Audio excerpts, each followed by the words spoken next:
వెర్రోడా అనాలండి, వెర్రోడా అనాలి. ఈ లోకంలో మరణిస్తావని తెలుసు, సరే సంపాదించుకున్నావు అంతే, నాకు ఆ సంపాదనే, ఆ సిరే, లేదంటే ఉద్యోగమే, లేదంటే చదువే, లేకుంటే ఫ్యామిలీనే అని చెప్పి ఫిక్స్ అయిపోతానవే. వాళ్ళని అందరిని ఉద్దేశించి దేవుడు అంటున్న మాట ఈరోజు వాళ్ళకి బిరుదిచ్చేసాడు, వెర్రివాడా. ఈరోజు నీ ప్రాణం అడిగితే నీ ఫ్యామిలీని నువ్వు ఏం చేసుకుంటున్నావు? నా చిట్టి కన్నా, తర్వాత నీ ఆస్తుల్ని, తర్వాత నీ చదువుని, నీ పిహెచ్డీలు, తర్వాత నీ పేరు తర్వాత తోకలన్నీ ఏమైతాయి?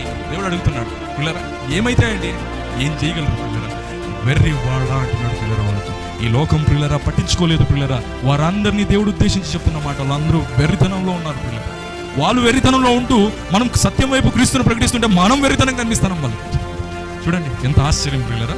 కాబట్టి పిల్లరా, ఈ లోకమందు మనము ఈ లోకాన్ని వదిలిపెట్టి వెళ్ళే సమయానికి దేవుడు నియమించిన ఆ పరదేశంలోనికి, క్రీస్తు రాకడ లోపలికి దేవుడు నియమించిన ఆ పరదేశంలోనికి వెళ్ళాలని ఆయన ఆశపడుతున్నాడని అక్కడ